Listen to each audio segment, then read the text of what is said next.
En el crepúsculo del 5 de junio de 1944, una inmensa armada de buques aliados cruzaba el Canal de la Mancha con destino a las playas de Normandía, en el noroeste de Francia.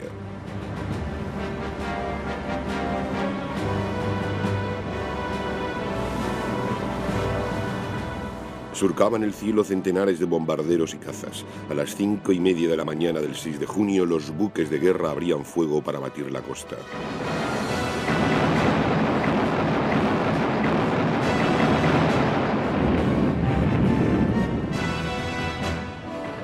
Los defensores alemanes corrían a sus puestos a medida que arreciaba el bombardeo.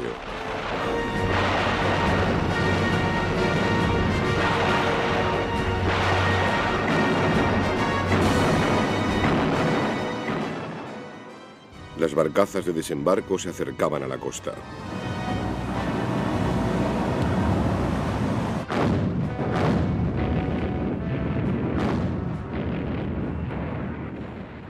Poco después de las 6:30, las primeras barcazas varaban en la playa y bajaban las rampas. Culminaban así 4 años de preparativos y planificación.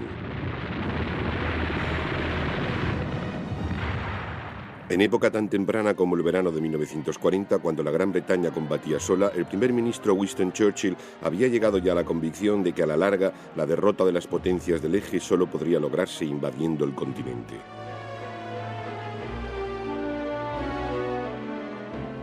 Esta fue la razón de que en junio de 1940 ordenara la creación del cuerpo de comandos que vemos aquí en una incursión contra las islas Lofoten de Noruega en marzo del 41. Creó también la Dirección de Operaciones Combinadas a fin de ir acumulando experiencia en el arte de la guerra anfibia. Pero solo una decidida ayuda norteamericana podía garantizar el éxito del asalto a la fortaleza Europa. De ahí que Churchill cultivase a Roosevelt durante 1940 y 1941. El ataque japonés por sorpresa a la flota del Pacífico fondeada en Pearl Harbor el 7 de diciembre de 1941 hizo finalmente que América entrara en la guerra, pero al principio solo contra el Japón.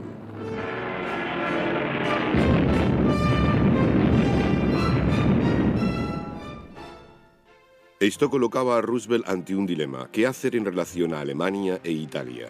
En la práctica, Hitler y Mussolini resolvieron el problema al declarar la guerra a los Estados Unidos el 11 de diciembre.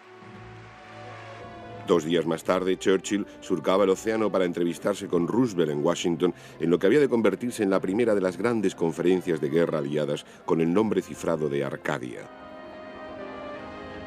Aunque la agresión japonesa parecía arrollar cuanta resistencia hallaba a su paso, en la conferencia Arcadia se refrendó la política acordada a principios de 1941, según la cual, cuando América entrara en la guerra al lado de Inglaterra, se daría prioridad a la derrota de Alemania. Con este propósito, los americanos estaban enviando tropas a Inglaterra para una operación ofensiva en la Europa occidental, pero surgió una divergencia de opinión en cuanto al punto donde convenía atacar.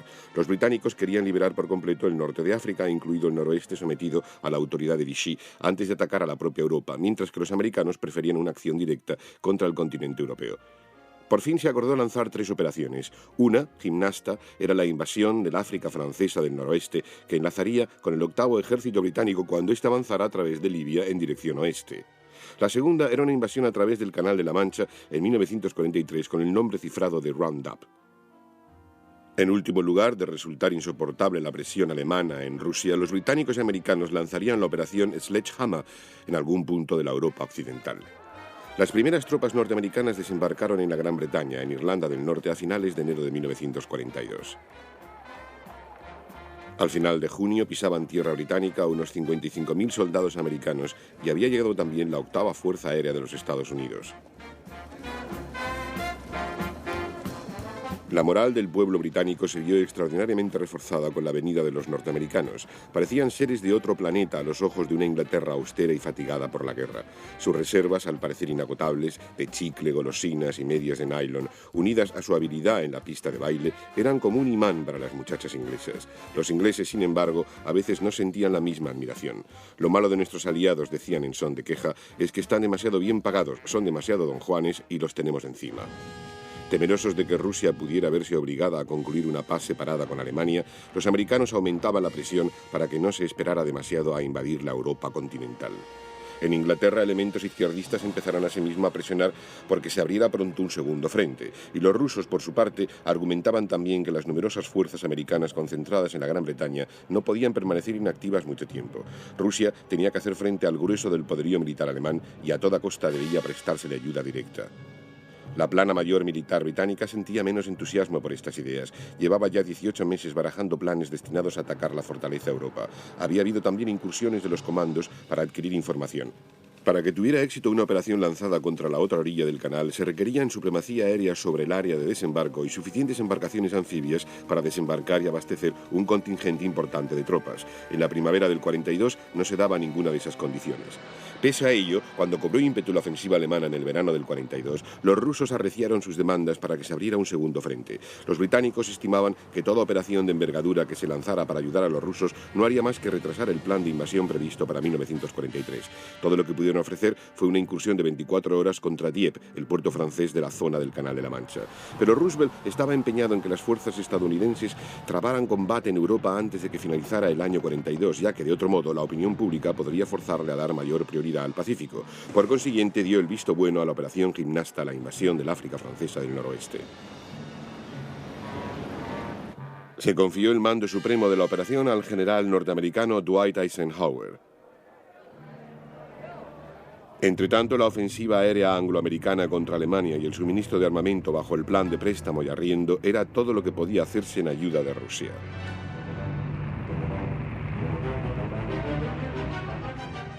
La incursión británica contra Dieppe se lanzó por fin en agosto de 1942.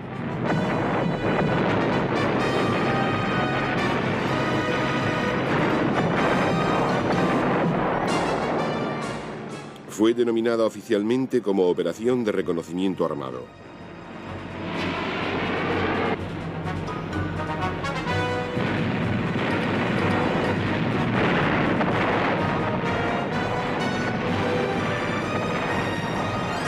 Pero resultó ser un desastre. Los alemanes estaban a la espera de una operación de esa índole y la división canadiense, carente de experiencia, que participó en ella, no logró avanzar más allá de la playa.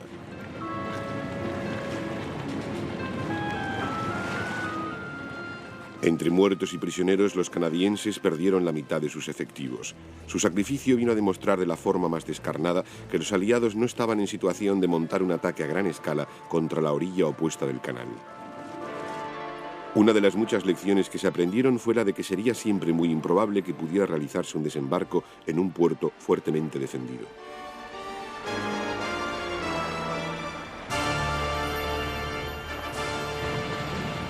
Como contraste, en noviembre de 1942 tenían lugar con éxito los desembarcos en la África Occidental francesa, oponiendo las fuerzas de Vichy escasa resistencia.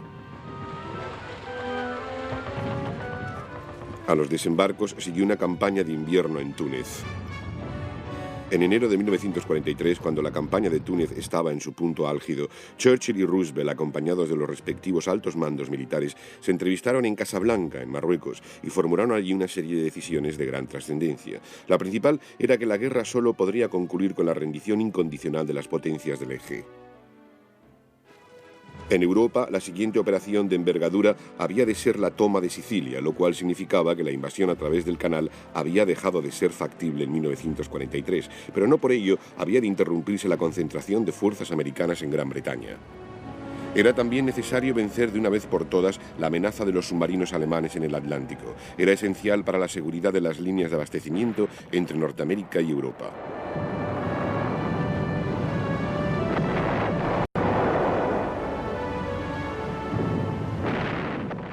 Al mismo tiempo, las fuerzas de bombardeo angloamericanas con base en Gran Bretaña lanzarían contra Alemania una ofensiva sostenida a fin de sembrar el caos en la industria, minar la moral y agotar a la Luftwaffe. Sicilia fue invadida en julio del 43. Para entonces los aliados habían acordado forzar la salida de Italia de la guerra derrotándola e inmovilizar cuantas divisiones alemanas fuera posible en aquel teatro de operaciones.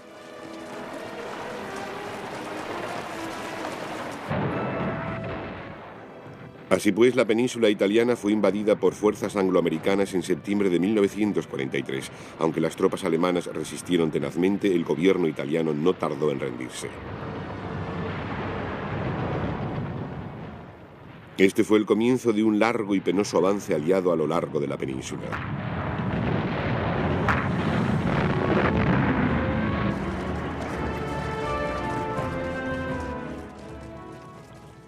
Aunque la atención de británicos y americanos se centraba en el Mediterráneo, se habían iniciado ya los preparativos para la invasión a través del canal. En abril de 1943, el general británico Frederick Morgan fue nombrado jefe de Estado Mayor del Comandante Supremo Aliado, con la misión de concentrar el máximo de fuerzas en Gran Bretaña y formular diversos planes. El más importante era el de la invasión de Francia a través del canal, lo antes posible en 1944, con el nombre cifrado de Overlord.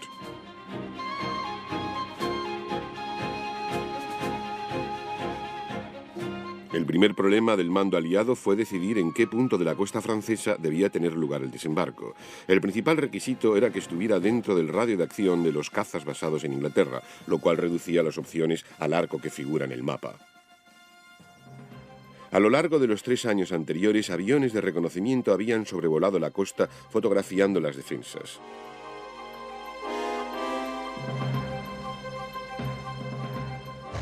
Otros datos provenían de tarjetas postales y fotografías tomadas por turistas antes de la guerra.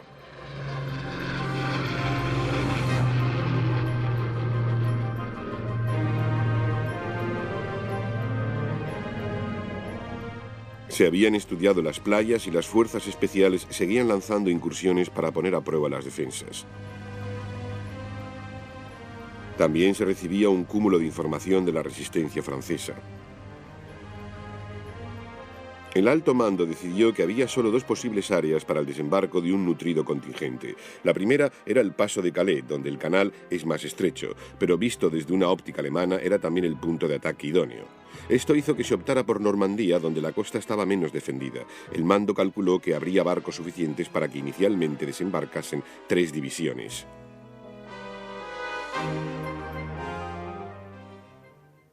Para convencer a los alemanes de que el objetivo era el paso de Calais, se elaboró un complicado plan destinado a engañarles. Para impedir que reforzaran Francia trayendo tropas de otros frentes, en los falsos planes se preveían desembarcos en Noruega, en Bretaña y en los Balcanes. Se hizo gala de gran ingenio técnico. Se proyectaron y construyeron puertos artificiales llamados mulberries. Cruzando el canal a remolque, servirían una vez instalados para garantizar el suministro y refuerzo de las tropas en tierra hasta que pudiera abrirse un puerto importante, en este caso Cherburgo. Para abastecer a las tropas en tierra con las cantidades ingentes de combustible que se requerían entonces para la guerra, se tendería un oleoducto a través del canal conocido como Pluto, el oleoducto bajo las olas. Las estaciones de bombeo para Pluto habían sido camufladas como cafés y heladerías de playa.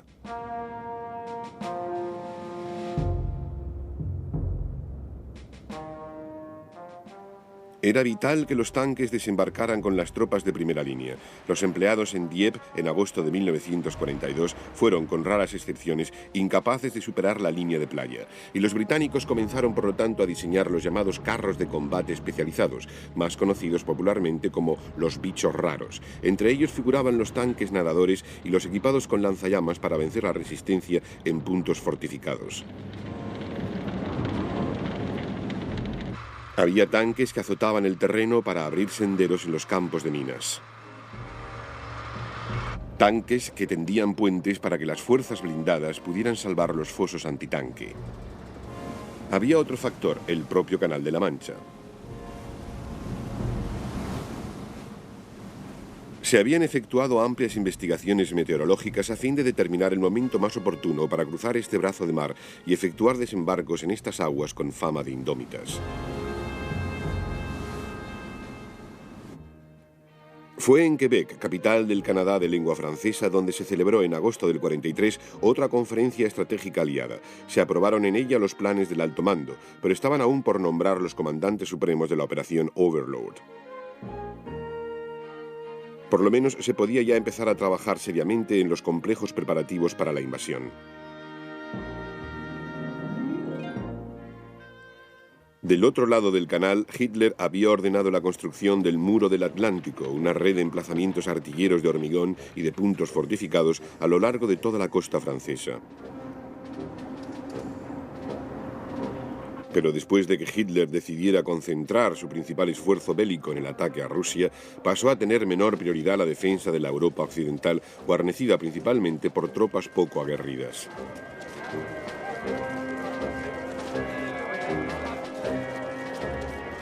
El mariscal de campo Gerd von Rundstedt, que asumió el mando supremo en el oeste a comienzos de 1942, se quejaba de esto con frecuencia, especialmente ante la concentración de fuerzas aliadas en Gran Bretaña.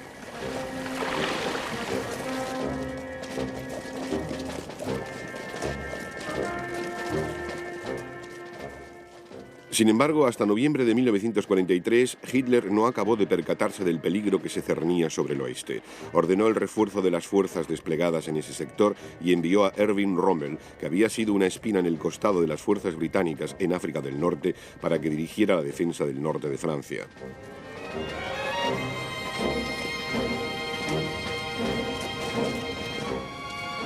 Rommel, convencido de que la invasión debía ser rechazada en las playas, empezó a reforzar las defensas costeras.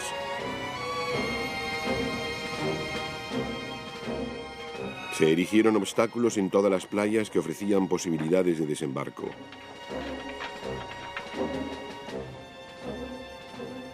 Rommel quería también mantener las divisiones de Panzers cerca de las costas, pero su superior jerárquico quería tener concentrados los tanques para atacar a los aliados cuando estuvieran en tierra.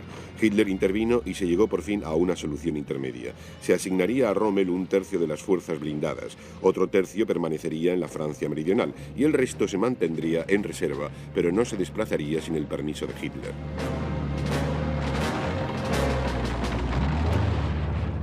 Hacia el otoño de 1943, los preparativos para Overlord estaban ya muy avanzados, pero los aliados no habían designado aún al jefe supremo. Solo habían acordado que sería un americano, debido a que los Estados Unidos aportaban un mayor contingente de tropas. El nombramiento del comandante supremo aliado se hizo esperar hasta diciembre y recayó en Eisenhower, que había sido comandante aliado en el Mediterráneo. A estas alturas tenía gran experiencia en la coordinación de fuerzas aliadas. El lugarteniente de Eisenhower sería Arthur Tedder, de la aviación británica. Bernard Montgomery mandaría las fuerzas de tierra y el almirante británico Bertrand Ramsay las fuerzas navales. Las fuerzas terrestres americanas estarían al mando de Omar Bradley. Otro militar británico de aviación, Trafford Lee Mallory, mandaría las fuerzas aéreas y el americano Walter Bedell Smith sería el jefe de Estado Mayor de Eisenhower. Sin embargo, hasta enero del 44 no se congregaron todos ellos en Inglaterra. El regreso de Montgomery a Inglaterra fue acompañado por una ola de adulación debido a las victorias que había cosechado en el desierto. Eisenhower y él alteraron inmediatamente el plan de invasión. En vez de desembarcar 3 divisiones, con 2 divisiones aerotransportadas para asegurar los flancos, decidieron ampliar el asalto inicial. En la primera oleada desembarcarían 5 divisiones, con una aerotransportada más para resguardar el flanco occidental. Al ser más amplio el frente, podría reforzarse con mayor rapidez la cabeza de playa. Pero este incremento en los efectivos hacía necesario contar con un mayor número de embarcaciones anfibias. Aparte de las que estaban en construcción, muchas seguían ocupadas en el Mediterráneo. En enero del 44, el fracaso de los desembarcos en Anzio había impedido sacar a la campaña italiana del atolladero y tomar Roma, retrasando además la vuelta a Inglaterra de los barcos y lanchas de desembarco. Significaba que Overlord no podría tener lugar hasta el fin de mayo de 1944.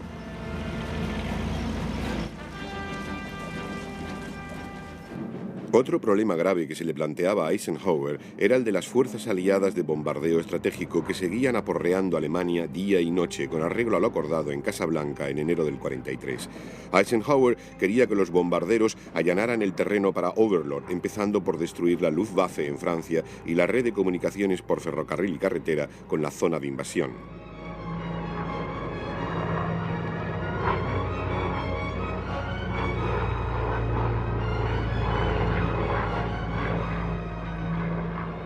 Carl Spaatz, jefe de las Fuerzas Aéreas norteamericanas, sostenía que el objetivo principal era el petróleo y que la destrucción de las refinerías paralizaría las comunicaciones alemanas.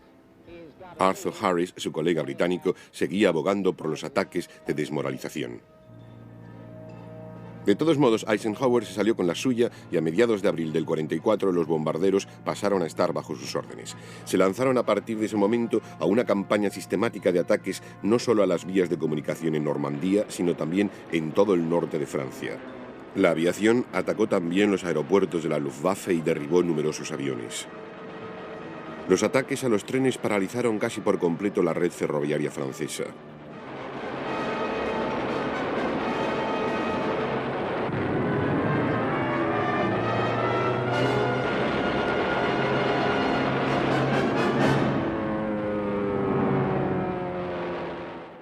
Las fuerzas destinadas al primer desembarco estaban ya preparándose intensamente, practicando en playas inglesas parecidas a las que les aguardaban en Normandía. Durante uno de estos ejercicios en Slapton Sands, en el condado de Devon, lanchas rápidas alemanas interceptaron fortuitamente las embarcaciones de desembarco. Resultaron muertos unos 600 soldados norteamericanos. La fecha del 5 de junio fue finalmente elegida como el día D. Unas 2 semanas antes, las tropas comenzaron a trasladarse a los puntos de concentración en el sur de Inglaterra.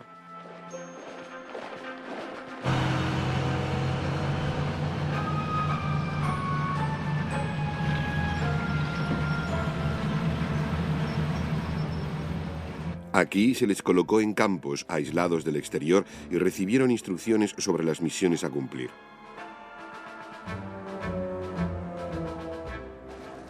El 31 de mayo, las tropas, con sus vehículos e impedimenta, comenzaron a embarcar en las barcazas que habían de llevarlos al otro lado del canal.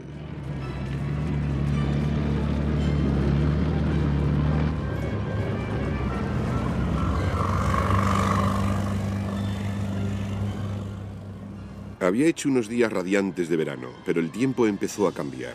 Era evidente que una fuerte depresión se estaba aproximando al canal, de modo que en la tarde del 3 de junio Eisenhower decidió aplazar la invasión 24 horas.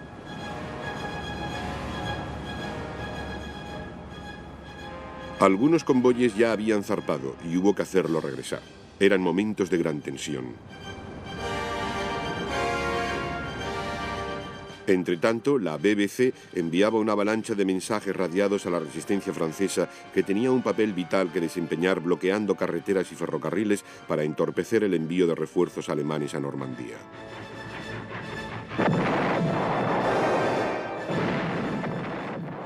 Al día siguiente por la tarde se les comunicó a Eisenhower y a sus lugartenientes que cabía esperar mejor tiempo el 6 de junio. A primera hora de la mañana del día 5, Eisenhower decidió que la invasión debía comenzar al día siguiente. Los paracaidistas británicos y americanos hicieron sus últimos preparativos, pues serían los primeros en llegar a Francia.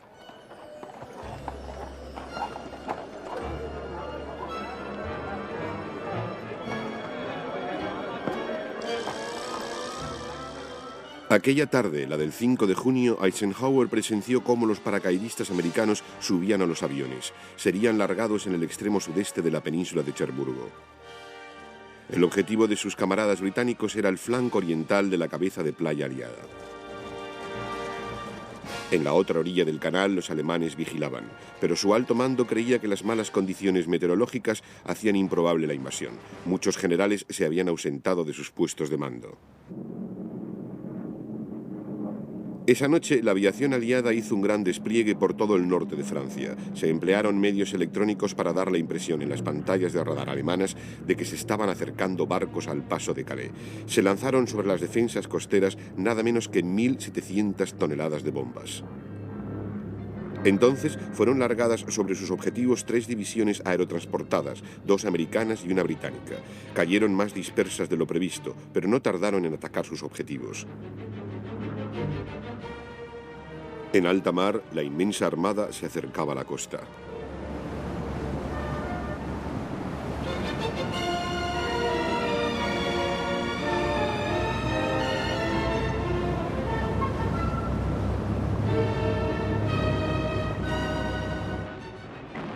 Mientras, nada menos que 112 barcos de guerra abrían fuego contra las baterías costeras. Las barcazas de desembarco ya en formación se acercaban a la costa. Para los que iban a desembarcar, este era el momento de mayor tensión.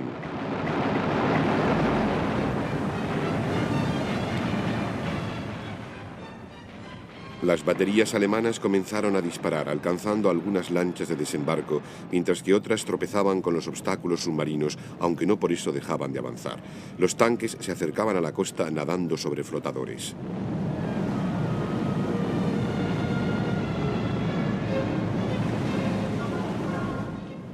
Luego las barcazas encallaron en la playa.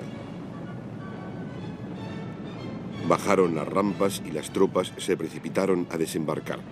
Por fin podían poner a prueba lo que habían practicado durante meses y años. Los desembarcos aliados en Normandía cogieron por sorpresa a los alemanes. Durante unas horas creyeron que se trataba meramente de una operación de diversión para enmascarar los desembarcos principales que daban por descontado tendrían lugar en el paso de Calais. Por ello, el cuartel general de Hitler se resistía a permitir el despliegue de las reservas de Panzers en Normandía. Esto es lo que permitió a las tropas aliadas desembarcar sin sufrir un descalabro.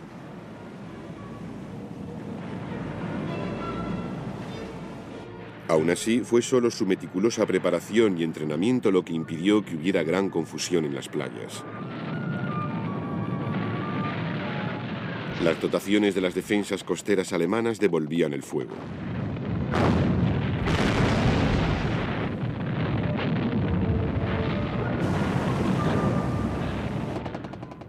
Pero no podían impedir que alcanzaran las playas contingentes de tropas cada vez más numerosos.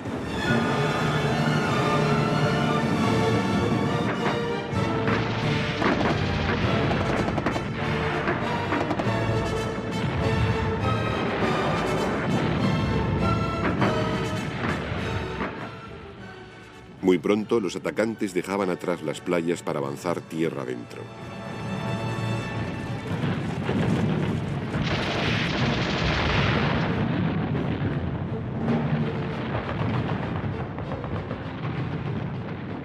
A su vez, esto permitía que las tropas desembarcaran, pero ni los británicos ni los americanos lograron alcanzar los objetivos previstos para el primer día de la invasión.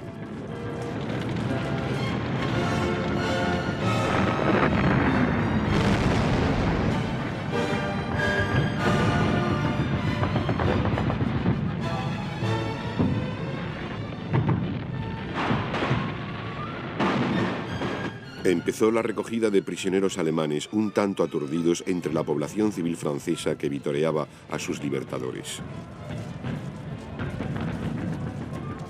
La supremacía aérea aliada era aplastante y muy pocos aviones alemanes surcaron los cielos de Normandía aquel 6 de junio. De hecho, la ofensiva aérea anterior a la invasión redujo la cobertura aérea alemana en Normandía a solo un centenar de cazas que hicieron 319 salidas el primer día, comparadas con más de 14.500 salidas aliadas.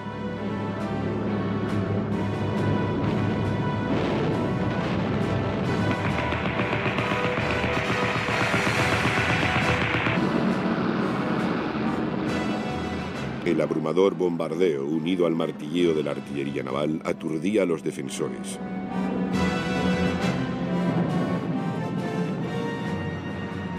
El resultado fue que a la caída de la tarde del primer día, los aliados estaban en tierra y habían desembarcado más de 150.000 hombres.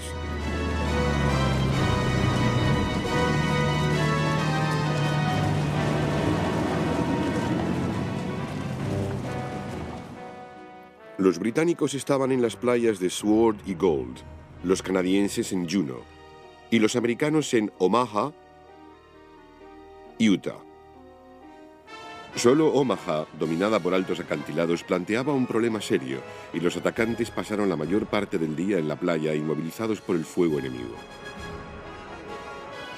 Por la tarde, Hitler liberó finalmente las reservas de Panzers. Sus movimientos se vieron gravemente obstaculizados. Muchos puentes habían sido volados y ello imponía grandes rodeos. Los Panzers eran hostigados constantemente desde el aire. Como consecuencia de ello, las fuerzas blindadas alemanas no pudieron lanzar un contraataque, lo que permitió a los aliados afianzar y unir sus cabezas de playa. Pero no les fue posible irrumpir rápidamente hacia el interior.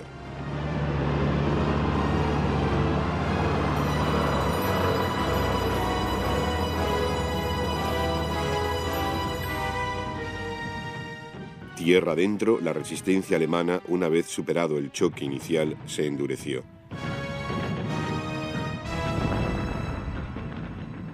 Aguerridas unidades de las Waffen-SS se sumaron a la lucha. En Normandía el terreno estaba constituido en gran parte por bocage, término francés que designa la combinación de pastizal y bosquecillos. En la práctica, pequeños prados bordeados por elevaciones rematadas por setos, ideal para las operaciones defensivas. Los paracaidistas alemanes, endurecidos por la guerra, sacaron buen partido del bocage. A todo lo largo del frente aliado, el avance se hacía igualmente penoso. La supremacía aérea aliada seguía siendo absoluta en los cielos de Normandía, pero no desalentaba a los alemanes.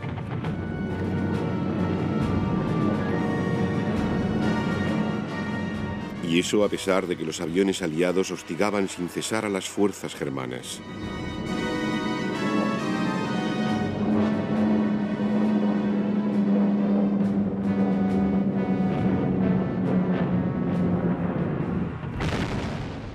Lentamente, superando una resistencia a veces casi fanática, los aliados avanzaban paso a paso. Sin embargo, pese a la intensa presión, no parecía que los alemanes perdieran cohesión.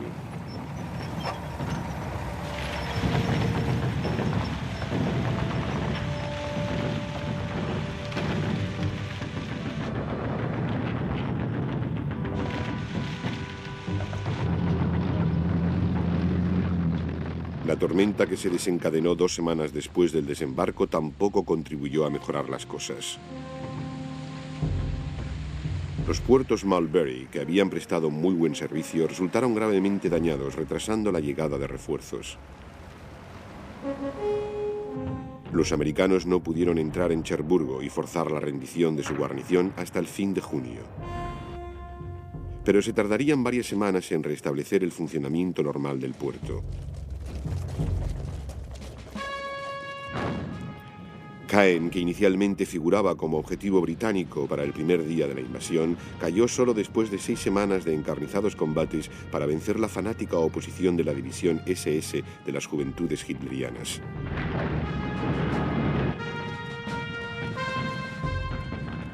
Sin embargo, entre los alemanes cundía la desesperación. Haciendo oídos sordos a los ruegos de von Rundstedt y Rommel, Hitler se negaba a permitir que se cediera voluntariamente terreno. El combate sin tregua agotaba a las tropas alemanas y hacía que aumentaran las bajas.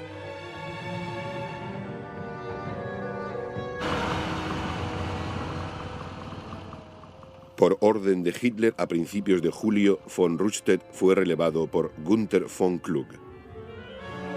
Pero el 20 del mismo mes, el coronel Klaus von Stauffenberg, oficial de Estado Mayor, durante una de las conferencias en el cuartel general de Hitler en la Prusia Oriental, colocó una bomba oculta en una cartera de mano.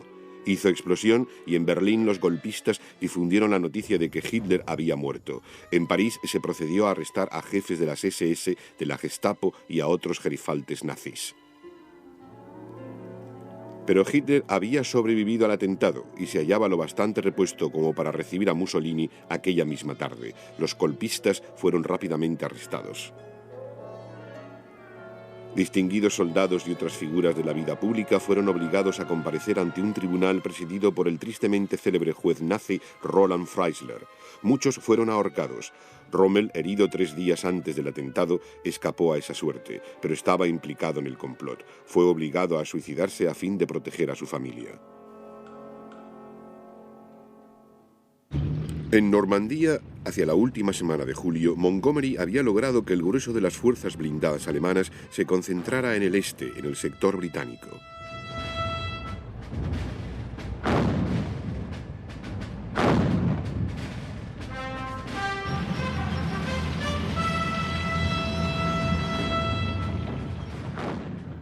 Lo cual permitió a los americanos empezar a romper el frente desde el oeste.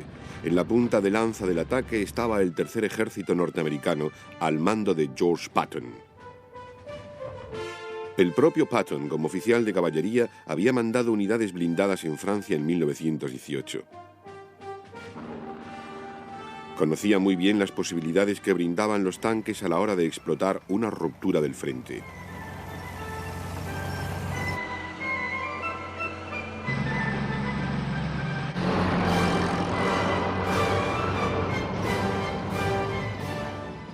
Muy pronto sus avanzadillas penetraban en Bretaña y en dirección este se adentraban en el corazón de Francia.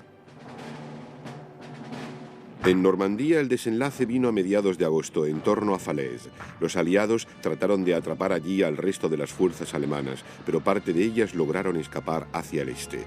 Los que no pudieron huir fueron pulverizados desde el aire.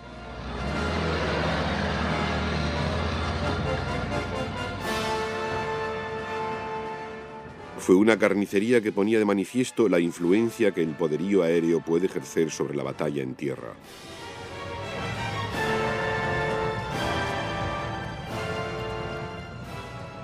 Ahora, a medida que las maltrechas unidades alemanas se replegaban hacia el este, los aliados iniciaron un avance relámpago. Pueblos y ciudades eran liberados con gran regocijo de sus habitantes.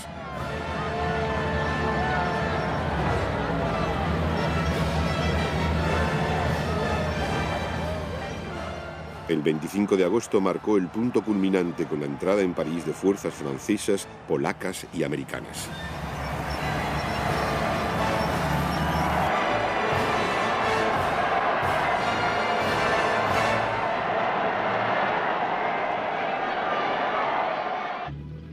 Pero la entrada coincidió con reñidos combates, ya que un núcleo irreductible de la guarnición alemana luchaba contra fuerzas del ejército francés del interior que se habían alzado contra el ocupante al acercarse los aliados a la capital.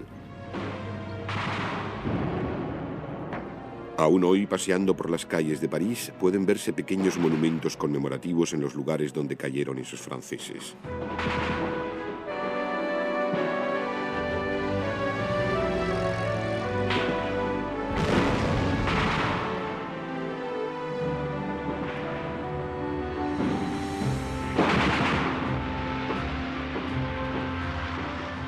Es irónico que mientras se producían esos combates callejeros, en el otro extremo de Europa, el ejército polaco del interior estuviera también combatiendo a los alemanes en su capital, Varsovia. La diferencia es que en París los libertadores entraron y prestaron ayuda.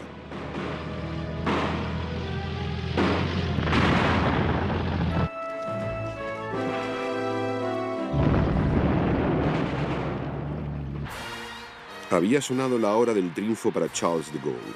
Justo 4 años antes, con solo un puñado de adictos, había izado en Gran Bretaña la enseña de la Francia libre. Ahora regresaba a su capital y tomaba las riendas del poder. Sin embargo, algunos defensores alemanes se obstinaron en aguar la fiesta, pero fracasaron.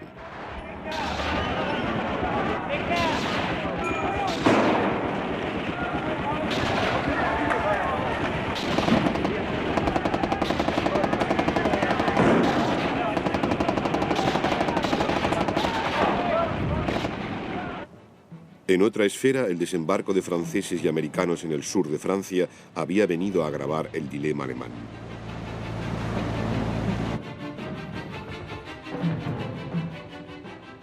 Estas fuerzas empezaron ahora a avanzar en dirección norte por el valle del Ródano.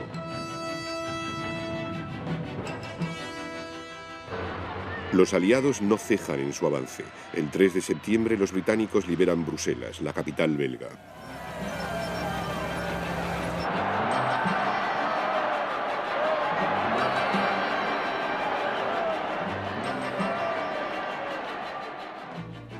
El mismo día, mucho más al sur, tropas francesas entran en Lyon. Las mandaba el ilustre soldado Jean-Marie de Lattre de Tassigny.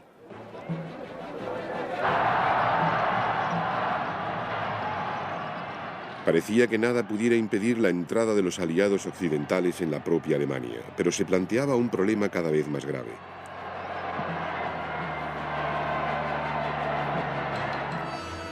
Hitler había ordenado a las guarniciones de los puertos franceses del canal que resistieran hasta el último hombre, lo que significaba que los aliados no podían utilizar esos puertos para abastecer a sus fuerzas en plena ofensiva, viéndose obligados a seguir dependiendo principalmente de Cherburgo. El resultado fueron unas líneas de suministro cada vez más largas, hasta que al final la situación se hizo imposible. Llegó el momento en que a los tanques se les agotó la gasolina y se vieron forzados a hacer un alto.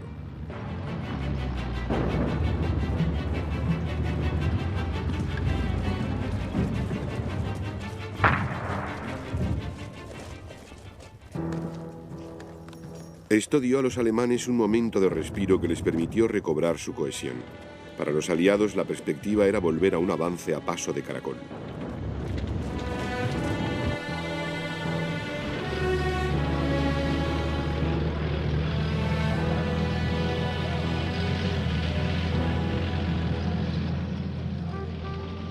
Pero es ahora cuando Montgomery propuso a Eisenhower que en vez de seguir tratando de avanzar en un frente amplio, los aliados lanzaran un ataque concentrado a través de Holanda para atacar por el flanco las defensas alemanas sobre el Rin. El resultado fue la operación Market Garden, lanzada el 17 de septiembre. 2 divisiones americanas aerotransportadas descendieron sobre Eindhoven y Grave para tomar los puentes sobre los cursos de agua. La primera división aerotransportada británica, reforzada más tarde por la brigada paracaidista polaca, se posó más al norte, en Arnhem, para tomar el puente sobre el Rin.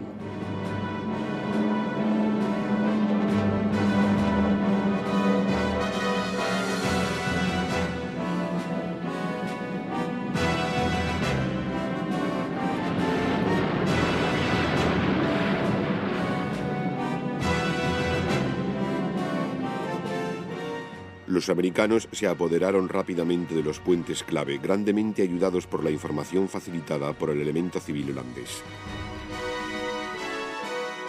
Al mismo tiempo, los británicos comenzaron a avanzar en dirección norte a través de la frontera belga para enlazar con las tropas aerotransportadas.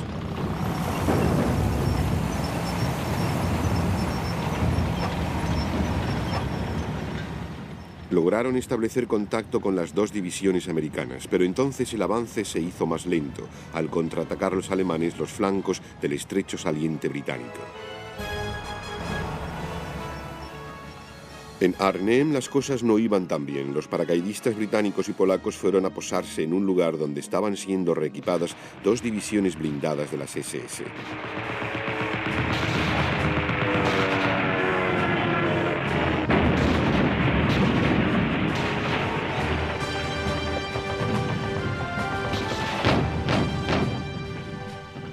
Venciendo una fuerte oposición, los paracaidistas entraron en Arnhem y alcanzaron el importantísimo puente sobre el Rin, pero aumentó la presión alemana y los combates se hicieron cada vez más reñidos. Cercados, los británicos se vieron obligados a rendirse, aunque algunos lograron escapar cruzando el Rin. Había demasiados puentes hasta llegar a Arnhem y hubo que renunciar a poner fin a la guerra en 1944. Aún así, a comienzos de octubre, los americanos comenzaron a atacar la línea Sigfrido, principal línea defensiva a lo largo de la frontera occidental germana.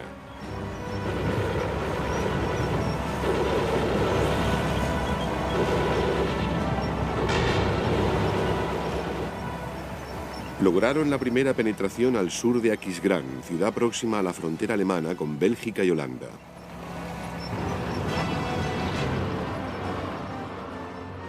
La propia Aquisgrán, primera ciudad alemana atacada por los aliados, resultó ser dura de pelar y requirió largos días de arduo combate hasta que cayó finalmente el 21 de octubre.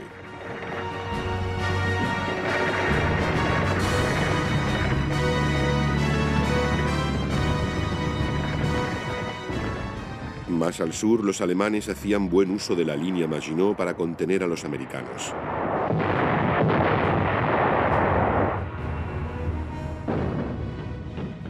Pese a ello, no cejaba el empuje de las fuerzas estadounidenses en dirección a la Renania alemana.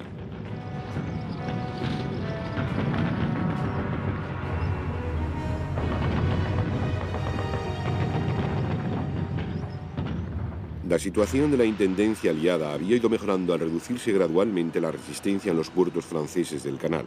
Sin embargo, uno de ellos, Dunkerque, que vio la evacuación aliada en mayo de 1940, resistiría hasta el final de la guerra. Los aliados necesitaban de todos modos un puerto importante que estuviera cerca del frente. Con ese fin, y para poder abrir el puerto belga de Amberes a los barcos aliados, a primeros de noviembre se lanzó un ataque anfibio contra la isla de Walcheren, en la desembocadura del río Escalada.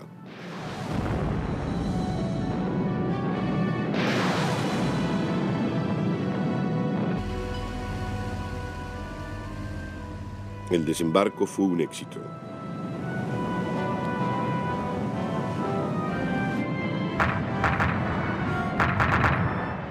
Una vez que los dragaminas hicieron su trabajo en el Escalada, Amberes estaba descargando barcos al final de noviembre. Pero Hitler no se contentaba con permanecer a la defensiva en el oeste. A mediados de septiembre anunció su intención de montar una importante contraofensiva. Había ordenado la creación de un nuevo sexto ejército de Panzers al mando del general de las SS, Sepp Dietrich, compuesto principalmente de restos refundidos de divisiones blindadas de las SS. El quinto ejército de Panzers fue igualmente reequipado para esta ofensiva. El plan final consistía en un avance a través de las Ardenas en dirección a Amberes para separar a las fuerzas británicas en el sector norte de los americanos. Los generales de Hitler querían una operación más modesta, pero él se impuso. El 8 de diciembre de 1944, las fuerzas atacantes en número superior a 200.000 comenzaron el despliegue, desplazándose sobre todo de noche.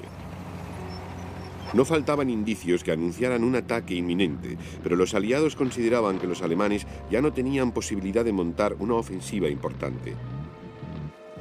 El sector amenazado había estado en calma y era cubierto por divisiones que se reponían de los encarnizados combates más al norte y por otras recién llegadas de los Estados Unidos. El 16 de diciembre, antes del amanecer, la artillería alemana lanzó una cortina de fuego.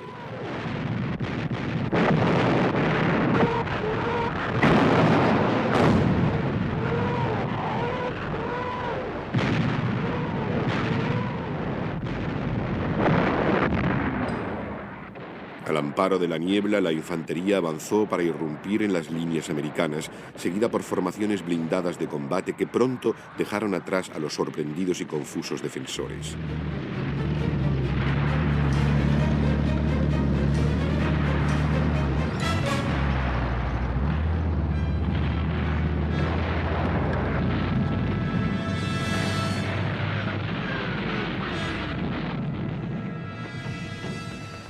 Los alemanes seguían avanzando, cada vez en mayor profundidad.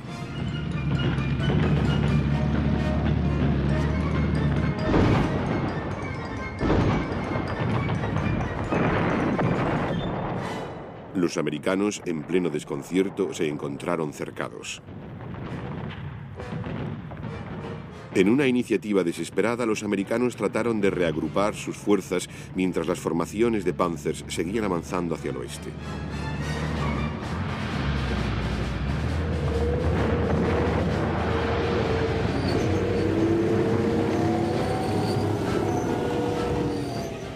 Los refuerzos americanos eran atacados antes de que iniciaran el despliegue.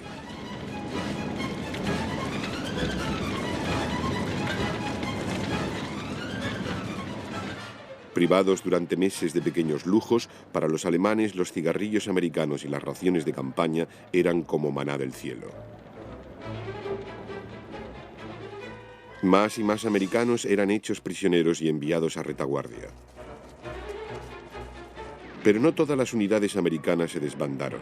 Algunas se mantuvieron firmes y resistieron, especialmente en la ciudad belga de Bastogne, donde se negaron a rendirse pese a estar cercadas.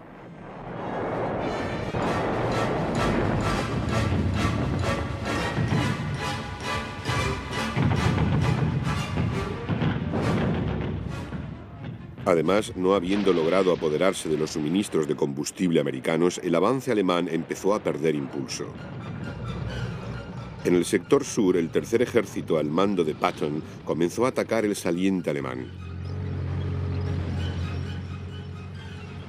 Había supuesto para Patton hacer que sus tropas hicieran un giro de 90 grados, pero se logró en 48 horas.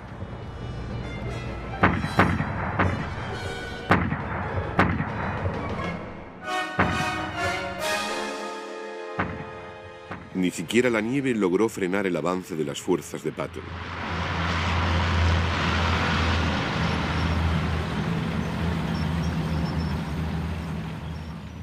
Los alemanes no tardaron en sentir la presión en el flanco de su ofensiva. Aun luchando desesperadamente, no lograban impedir que Patton empujara hacia el norte en dirección a Bastogne.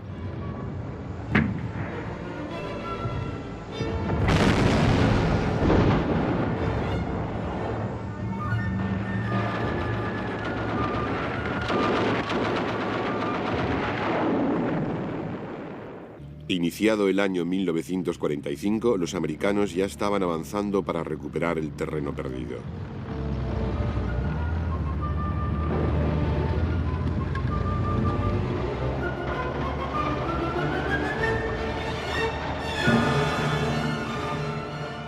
Con todo, la contraofensiva alemana en las Ardenas había demostrado que los alemanes tenían aún restos para seguir luchando.